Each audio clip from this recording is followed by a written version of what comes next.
بسم الله الرحمن الرحيم وبه نستعين وأصلي وأسلم على عبده ورسوله نبينا محمد وعلى آله وصحبه أجمعين. يقول الله سبحانه وتعالى في كلامه المجيد: أعوذ بالله السميع العليم من الشيطان الرجيم. بسم الله الرحمن الرحيم. يا أيها الذين آمنوا اتقوا الله حق تقاته ولا تموتن إلا وأنتم مسلمون. میرے بھائیو توجہ کیجئے، ہم اور آپ دنیا میں پیدا ہوئے ہیں تاکہ اللہ کی عبادت کریں. دنیا میں پیدا ہونے کا جو مقصد ہے وہ یہ ہے کہ ہم اور آپ اللہ کو خوش کر لیں، اللہ کو راضی کر لیں. اللہ کیسے خوش ہوگا؟ جب ہم اور آپ جو بھی اس کا حکم آئے قبول کریں، اس کے مطابق عمل کریں. آج دنیا میں ہم پر مصیبت کیوں آتی ہے؟ اس کی ایک بڑی وجہ یہ ہے کہ ہمیں دنیا داری تو معلوم ہے لیکن دینداری نہیں معلوم ہے. ہم کمانے کے لیے صبح سے رات تک محنت کرتے رہتے ہیں، لیکن کبھی یہ فکر پیدا ہوتی ہے کہ اللہ کو خوش کریں، اللہ کو راضی کریں.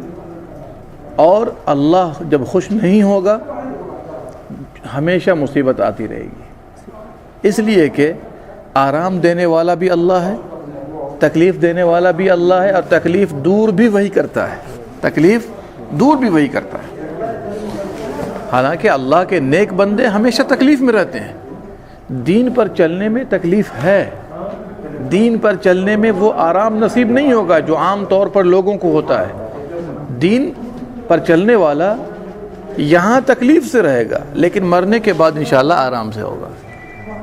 اور اسی لیے اللہ کے بہت سارے نیک بندے اسلام پر چلنے میں جیل میں بھی آئے ہیں. بہت قصے ہیں اس کے. میں اس لیے سنا رہا ہوں آپ کو کہ آپ یہ نہ سمجھیے کہ یہاں آنا زحمت کی بات ہے، جیل میں داخل ہونا زحمت کی بات نہیں. اگر دنیا کے لیے جیل میں آئے تو یہ عیب کی بات ہے، اگر دین کے بنا پر جیل میں آئے تو یہ رحمت ہے، اس سے درجات بلند ہوتے ہیں. آپ کو معلوم ہے اللہ کے ایک بہت مشہور نبی یوسف علیہ السلام کا نام سنا ہوگا آپ نے. اب بتائیے کئی سال وہ جیل میں رہے. کس بنا پر جیل میں رہے؟ اس بنا پر نہیں کہ انہوں نے چوری کیا، زنا کیا، بدکاری کی، فحاشی کیا، غلط کام کیا، نہیں.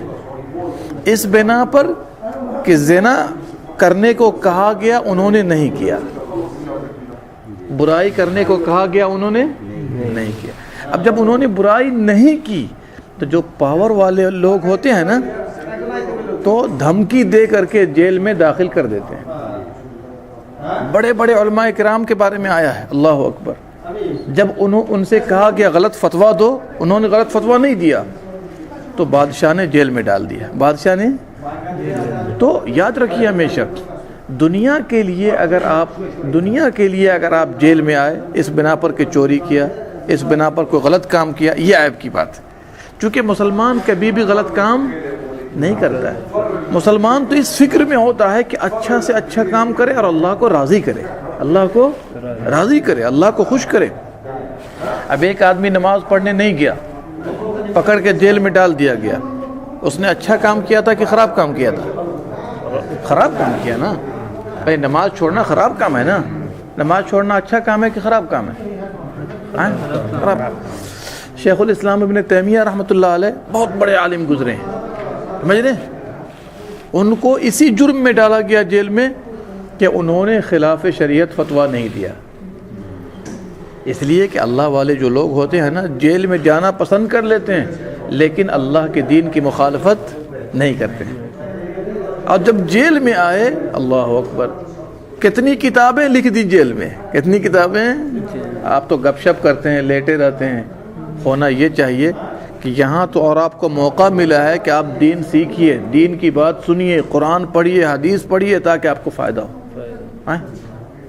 آپ یہ نہ سمجھیے کہ یہاں آئیں تو ہم سوئے رہیں، خراٹے مارتے رہیں، نہیں، بلکہ یہ آپ کے لیے ایک موقع ہے کہ آدمی کچھ سیکھے. یہاں پر وقت ضائع کرنے سے کوئی فائدہ ہے؟ اور اس کے بدلے میں اللہ تعالیٰ آپ کے معاملات کو حل کر دے گا. یوسف علیہ السلام جب جیل میں آئے، معلوم ہے کیا کیا انہوں نے؟ جتنے قیدی تھے نا اس کو اللہ کی باتیں، توحید کی باتیں سکھانے لگے، اسلام کی باتیں سکھانے لگے. لوگ سوال کرتا تھا کسی اور چیز کے بارے میں، لیکن وہ جواب دیتے تھے کس چیز کے بارے میں؟ ادھر دیکھیے، وہ جواب دیتے تھے کس چیز کے بارے میں؟ توحید کے بارے میں، اللہ کے بارے میں سکھاتے تھے۔ تو اس لیے ہم لوگوں پر ذمہ داری ہے کہ ہم لوگ توجہ کریں، اور یہاں پر اللہ نے جو بھی موقع دیا ہے اللہ کو یاد کریں گے، اللہ سبحانہ و تعالی ہمارے اور آپ کے مسائل کو حل کرے گا۔ یہاں رہ کر کے جو بھی دین سیکھے ہوئے ہیں، جو بھی قرآن سیکھے ہوئے ہیں، ان سے سنیے، ان کو نماز کی دعائیں سنائیے، نماز کیسے پڑھتے ہیں وہ بتائیے، وضو کا طریقہ بتائیے، غسل کا طریقہ بتائیے، لا الہ الا اللہ آپ کو یاد ہے کہ نہیں، سورہ اخلاص آپ کو یاد ہے کہ نہیں، سنائیے۔ اس سے کیا ہوگا؟ اللہ بھی حل کرے گا مسئلے کو، اور آپ دین بھی سیکھ لیں گے، اور جب باہر نکلیں گے تو اس ٹریننگ پر انشاءاللہ اللہ کی عبادت بھی کریں گے۔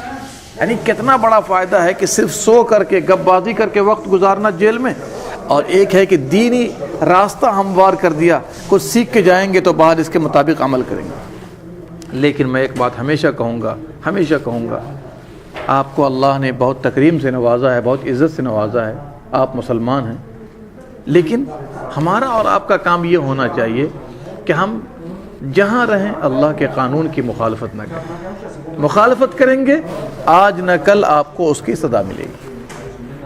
مخالفت سے دور رہیں گے آپ امن سے رہیں گے، اطمینان سے رہیں گے، سکون سے رہیں گے۔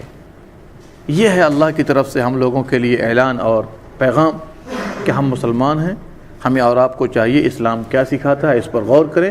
پیارے نبی صلی اللہ علیہ وسلم جو ہم سب کے نبی ہیں، انہوں نے کون سی رہنمائی کی ہے، کیا طریقہ سکھایا ہے، اس طریقے کے مطابق ہم لوگ عمل کرنے کی کوشش کریں۔ اللہ سبحانہ و تعالی ہم تمام لوگوں کو کہنے سننے سے زیادہ عمل کرنے کی توفیق دے۔ آمین یا رب العالمین۔ اللہم صلی علی نبینا محمد وعلی آلہ وصحبہ اجمعین۔